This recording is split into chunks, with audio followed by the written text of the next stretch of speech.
people don't recognize, even people that deal in infant loss and grieving communities and things like that. There's this great divide between those communities, between infertility losses and infant loss. And the fact of the matter is that for myself, for these women that go through infertility, those losses feel the same.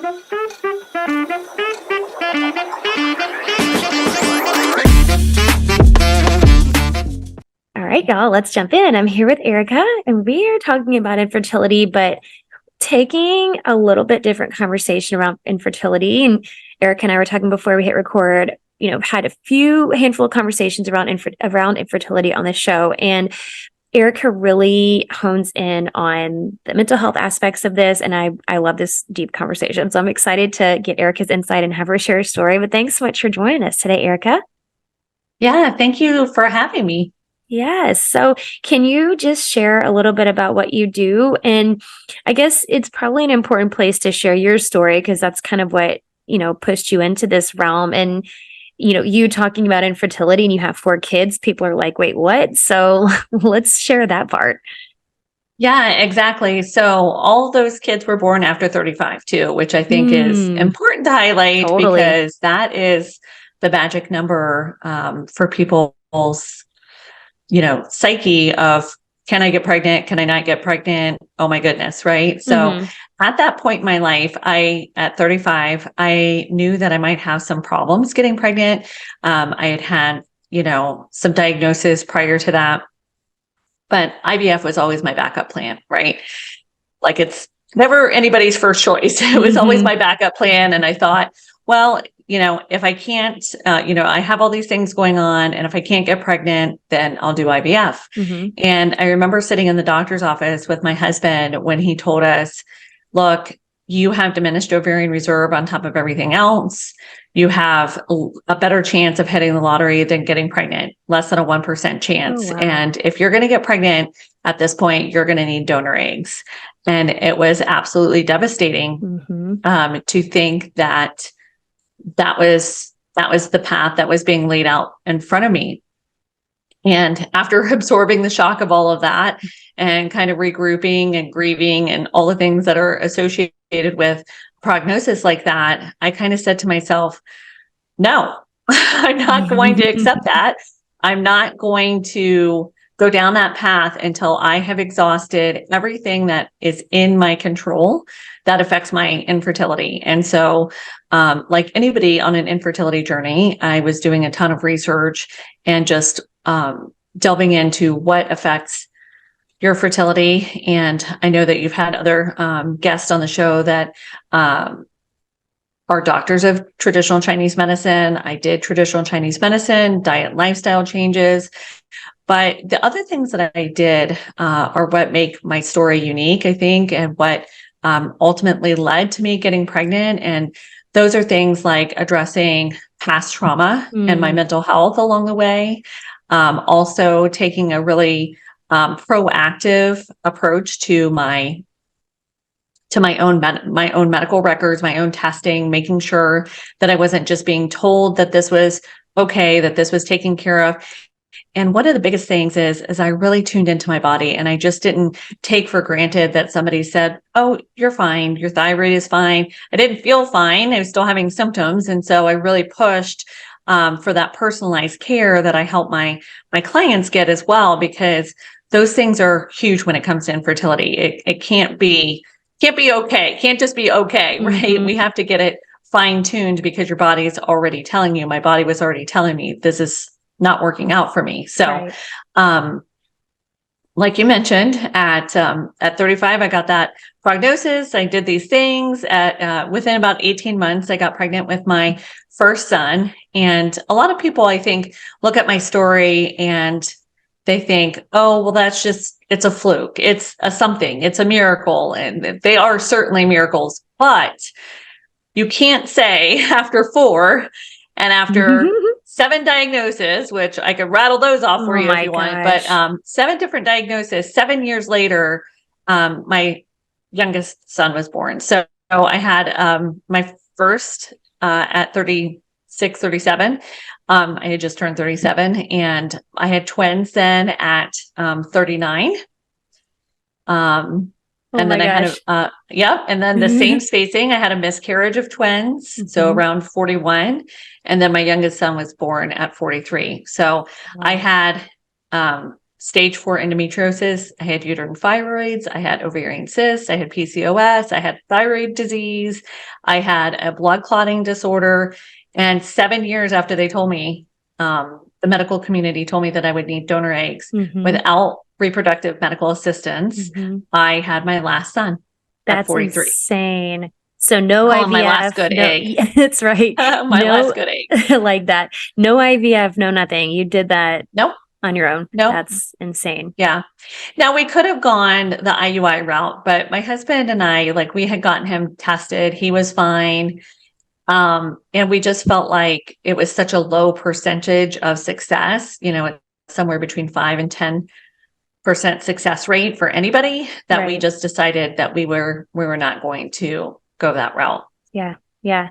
At least not, without doing all these other things first. Right. What do you think made the biggest difference for you? Just whatever, lifestyle, diet, healing, trauma, which part do you think made the biggest difference for you, and what finally kind of, tipped the scale? Yeah. The answer to that question is yes.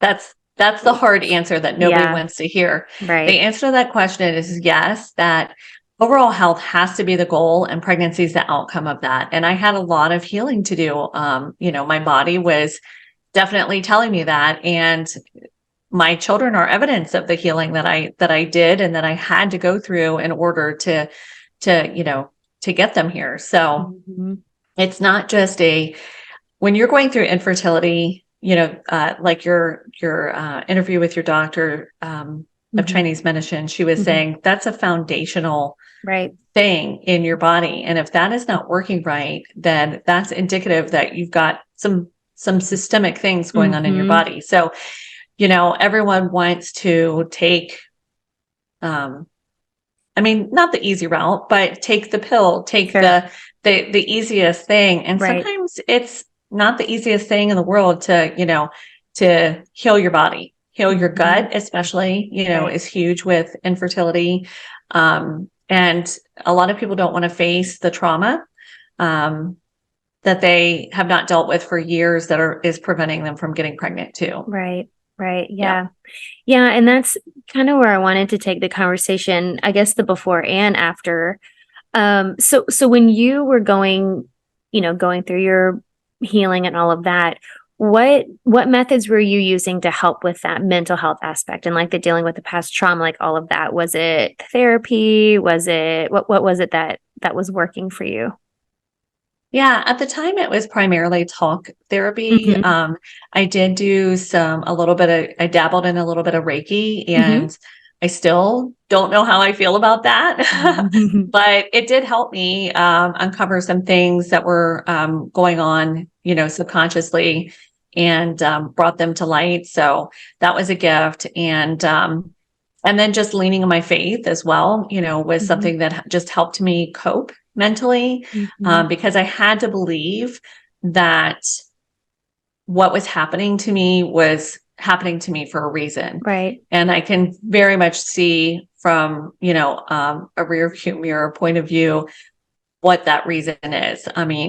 It's not only for my own health, it's for the health of my kids, because they share my genetics, right? So if I didn't learn how to live a healthier lifestyle and heal myself, I wouldn't have been able to help my kids through the things that I've passed down to them genetically, and just so many things, being able to help other people recognize what's going on in their body and be empowered, stand up for themselves in their medical journey, right? And take responsibility for it too. Right. So that's sometimes a really hard thing for people, to grasp, is nobody wants you to have that baby more than you want to have that baby. And so sometimes that's going to mean taking a lot of things that seem like they should be somebody else's responsibility into your own hands. Yep. You got to advocate. Yeah.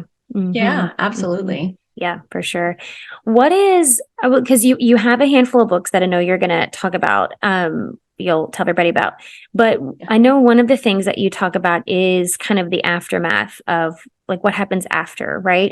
And like we mentioned before we started recording, this is, I mean, it's something I don't think people are talking about really much at all. And the kind of the trauma of infertility and what that looks like after, and what it looks like the things that the women who have gone through this have to deal with after the fact.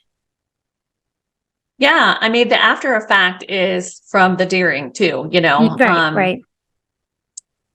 People don't recognize, even people that deal in infant loss and grieving communities and things like that. There's this great divide between those communities, between infertility losses and infant loss. And the fact of the matter is that for myself, for these women that go through infertility, those losses feel the same. Right. And so can you imagine not only the financial impact of spending $35,000 on a procedure or multiple procedures that not working out?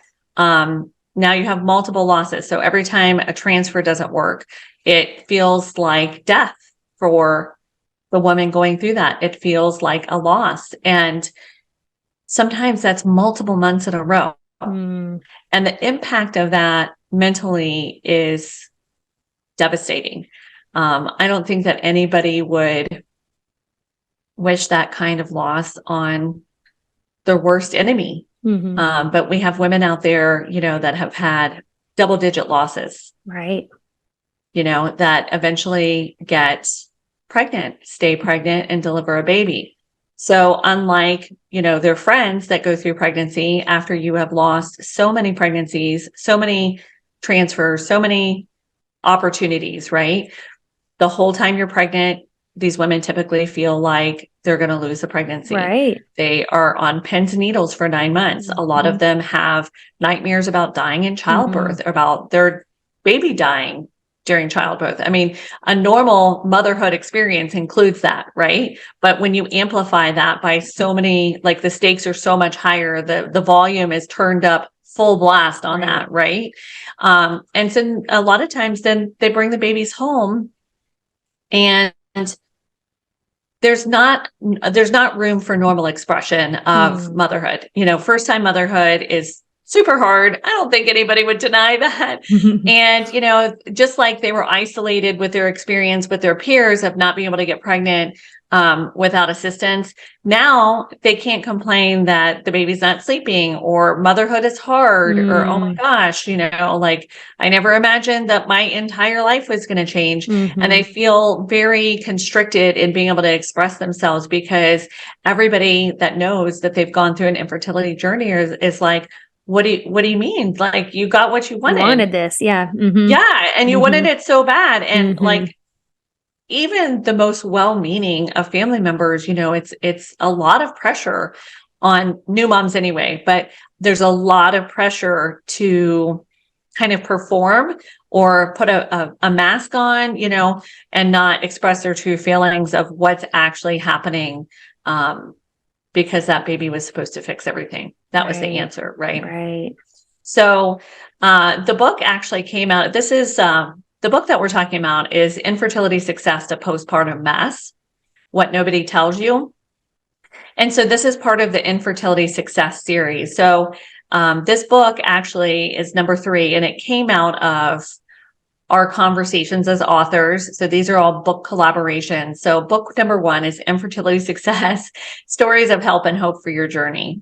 And as we were, we meaning the 20 authors that put these chapters together, because it's a book collaboration, we were talking about our experiences, we realized how similar experiences. So not everybody that is in book 1 signed up for book 3, but there are some repeat authors, and they tell their story through the lens of what it was like then to, after their infertility journey, bring that baby home, what they experienced, the postpartum anxiety and depression, and in some cases psychosis, that happened from their experience. So Yeah. So what is the healing process look like for that, the aftermath? Because I think the other piece, and you mentioned this earlier, the other piece is, yeah, you feel like you're talking about, I totally could see that, like feeling like the need to be like performative and like, oh, you paid, how many thousands of dollars for this baby and you want this baby. But then there also, I know that there's a lot of like guilt and shame involved too in the process. And why is it so hard for me? How come everybody else, like that whole thing? So dealing with the guilt and shame. And so what does the healing process look like? Just kind of coming to terms with all of that. The guilt and shame of the infertility process and like the aftermath, like all of it. I think that looks different for everybody because it depends on what you're talking about foundationally, right? Like I have a trauma background, so I bring that trauma background with me to my infertility journey, right? Some people start off with no trauma, no mental, health issues, and infertility produces all this trauma and anxiety in them. So to answer your question, I think that looks different for everybody based on what you have found, what you're working with foundationally. But I've had talk therapy and EMDR and neurofeedback, and some of the women in the book, have done the same. They've done hypnotherapy and regression therapy. One of the things that I help my clients with is utilizing EFT tapping and AFT, as they go through their cycle so that they can process their emotions while they're experiencing them and don't carry those losses or those disappointments with them month after month. So we can't just keep stuffing that 800-pound gorilla back in his cage, right? So to answer your question, there's no easy answer. Sometimes it requires medication for people to come out of it. But women in general, and moms especially, are just not well supported and are just going to throw that generalization out there. We're just not very well supported. And then when you throw, all this other stuff, the baggage that comes with infertility along with that, then it's a lot to cope with. Right. Yeah. I mean, it's true. And I don't think, because even when we were talking about before we hit record, I don't think, and I've had, family, friends, people that I've known that have gone through this fertility thing. And I don't think they talk about, because it's, I mean, honestly, if you've never gone through it, it's not really a thing you think about, thinking about this, like the aftermath part, like, oh, you finally get pregnant. Because then you think, like you said, you get pregnant. It's like, oh, it's fixed. It's done. Yay. It's, it's over. But there's this whole other piece of it that nobody's really talking about that is involved. And I don't think people recognize that. I don't think people think about that. Yeah, it's traumatizing. I mean, one of the authors in the Postpartum Mess book, her children are preteens now. And even to this day, she has to mute her Facebook friends that are posting pregnancy announcements. She has a hard time being around women who are pregnant. Like it's deeply scarring to women's psyche and their emotions. And that comes, that depth of trauma is different from everyone, just depending on where you're starting from and what you experience during the infertility journey. That makes so much sense. It's funny you say that. This is not at the same level, but I feel the same. I struggle with breastfeeding with my kids. Like I just could not produce. Like I did, you name the thing, I did all the things, and it just. And I feel like that when I see people posting about, and there's a lot of mom shaming out there. Where people are like breastfeed your, and it's like sometimes people don't have that option. So I feel like that when I see Facebook posts about breastfeeding, it like still triggers me however many years later. So I could totally see that about infertility, like just that being just a triggering thing, seeing people with the baby announcement and they're talking about their pregnant, like that's a thing. That's a real thing. Even though, and I think it's hard for people to understand, because even though these women were successful, right. And if I was on the other side and I was still trying to get pregnant, that would be really hard for me to accept too, that this might be the rest of my life, even if I get what I want. So it's a lot for women to deal with. Yeah. That's a lot of processing. So when I know in one of the books you talk about this too, and just giving the listeners some tangible things here. When looking back and kind of maybe sharing a little bit from I think you said it was the first or the second book about, you and other people who are sharing their experiences in these books, thinking like things I could have done or should have done or wish I would have done differently. Can you share any of those just to give the listeners some insight on, lessons that you have learned and other people in this experience have learned? Yeah. So the books are not just memoirs. They're not just are us telling our stories for vanity. Like we really, as authors, all wanted to help women out there, who we consider sisters, still in the trenches of going through infertility, and help them from a rear view lens, a rearview mirror lens, and say, oh my gosh, if you are experiencing this is my story. I'm going to stop right here. Man, I wish I would have had this test done. I wish I would have asked my doctor this question. I wish I wouldn't have gone forward with this, or I wish I would have stopped this sooner, or whatever. And so all through the chapters, there are tips through every single one of the chapters. Both the first and the second book, More Stories, is also formatted like that as well, where we really wanted to, involve the reader and bring them into what was going on and how we could help them now that we were already through that. And there's a QR code at the back of each chapter, and the authors contributed resources, based on their experience. So, if the reader really connected with that author, we really wanted them to be able to have that personalized experience and be able to reach out to them and get something to help them on their journey. So yeah, that's amazing. So what do you think, just from your experience, this is just totally your opinion, just putting it out there. Okay. What do you see as, like you were talking about how, just generally speaking, which I agree with you, women just aren't supported. But in this, specifically talking about infertility, the before, the during, and the after, what do you see as like the biggest gaps right now, and like the biggest things that would make the most impact on when women are in this scenario? That is a huge question. It Let's is. see. Let me take it in chunks. So Yes. before, during, and after. So before they are trying to conceive, is that? Yeah. So I think that because, and this is just my opinion, but what I'm seeing is, the World Health Organization has just come out this year that infertility has been declared as common. So we're now in a situation where infertility is not a rare occurrence, it's a common occurrence, and it's affecting more and more women every year. And so I'm not a big fan of waiting a year if you're before 35, or 6 months if you're after 35 of trying. We have women in our book. We have an author that was 23 and she had infertility. So this is not a situation where, like me, I was over 35. We would expect that maybe I would have problems or have infertility. I think that people are waiting too long and being too passive, right? They just keep hoping that things are going to get better. They keep trying every month, and they're afraid, right? So don't be afraid. I would tell women, don't be afraid to get those tests, like figure out what your baseline hormone looks like.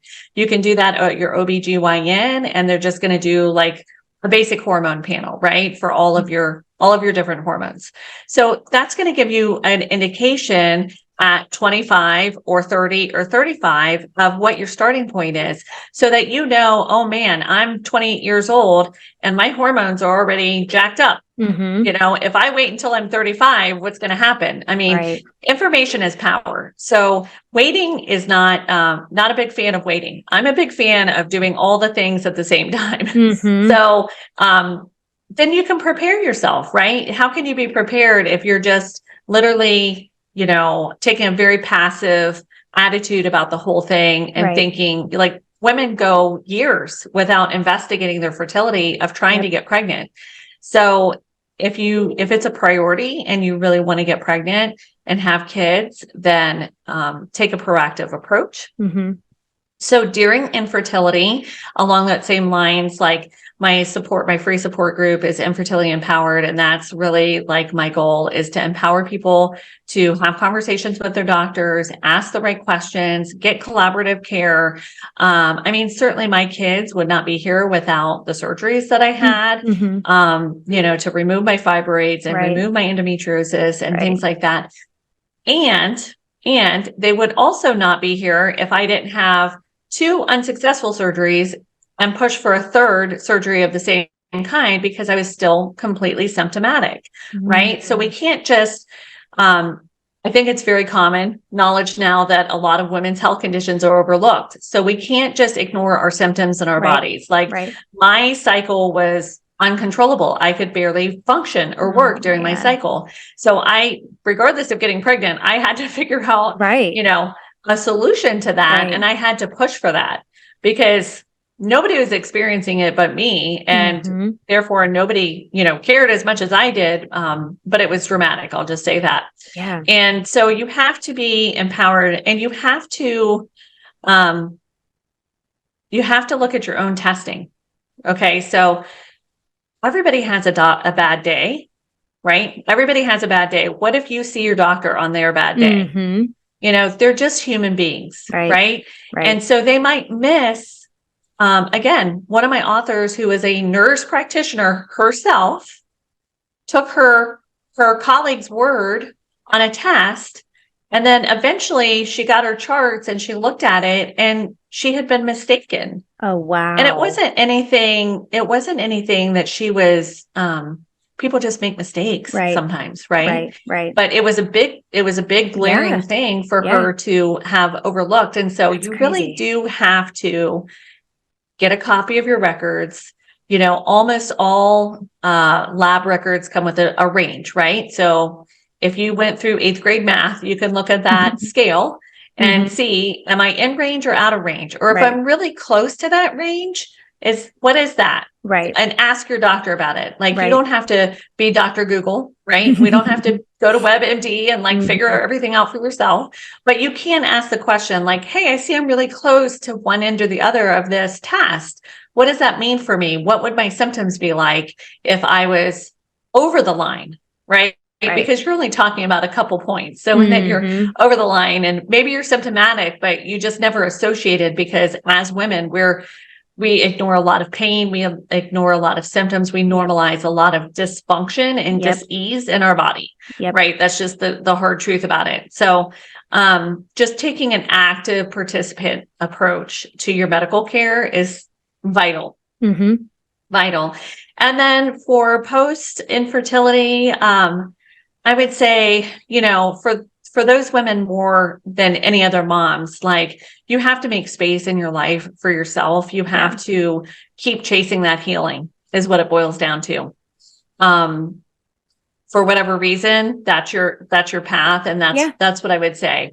For people that have, like so often happens with an infertility journey that have multiples, I had a 27-month-old and then I had twins. So I had 3 babies under the age of 2.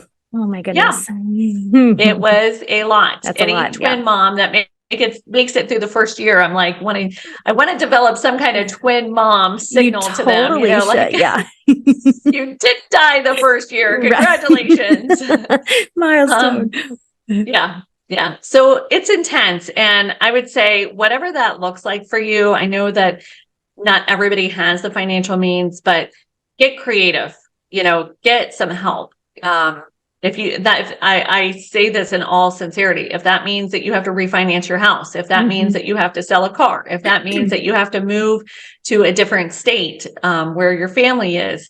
I was fortunate in my neighborhood. I had a, preteen that would come at dinner time. My husband used to travel for business and I had these 3 little babies.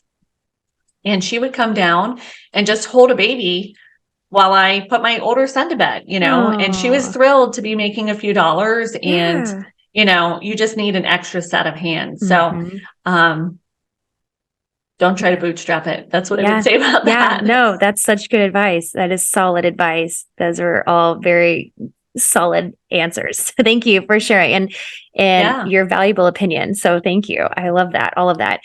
So as we're wrapping up here, I would love for you to share with everybody just where they can find out more about you and all of these books. I know you have books. By the time this is coming out, you'll have 2 more books that are out. So just where people can find out more about all of that. Yeah, thanks. It's my website, Erica with a C. So it's Erica, and then Hoke. And I always say like your first name, like Hoke.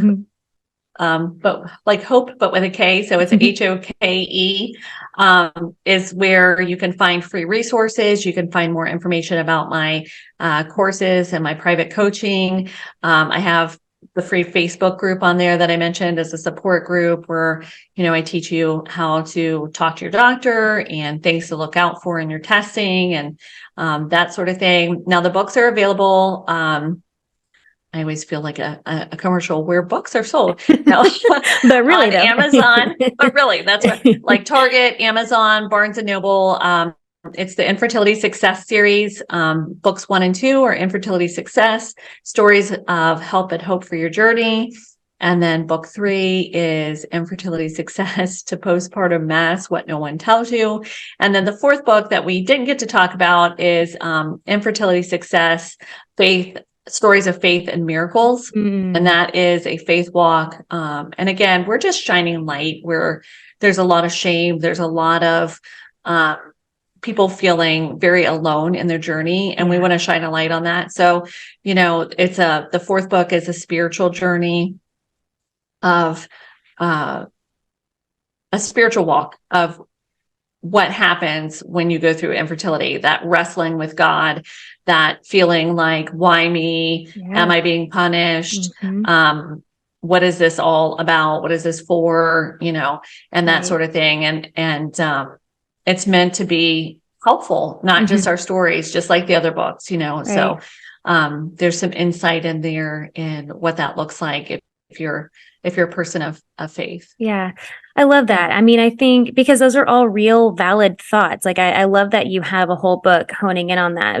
I think that's important in any like trauma that you're going through, because I think everybody has those thoughts. Why me? What's this happening to me? God hates me, so I love that you've put that in because it's valid. Like those are valid feelings and thoughts. And I love that you have that highlighting that and kind of how to get to the other side of that. So what a good book.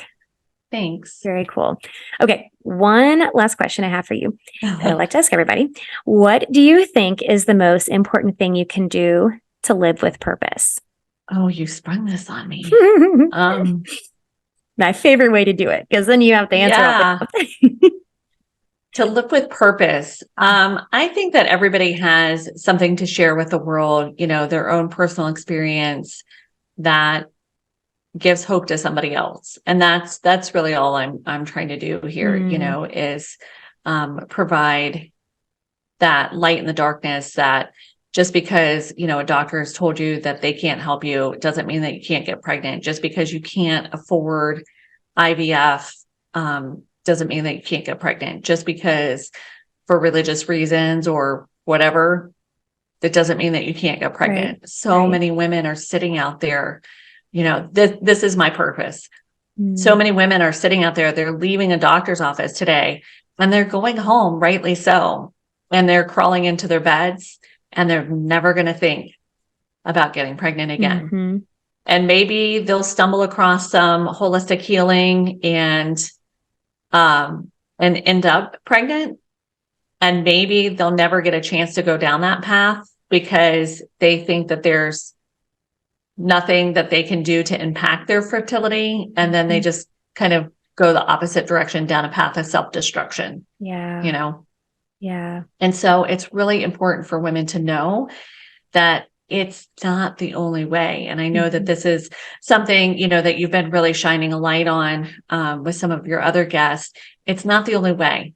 There are definitely lots of these stories. Like my story might be the most outrageous that you've ever heard, but my story is not unique. There's thousands of us that are making these changes that have, I always say that I'm the least likely woman that you would ever meet to get pregnant.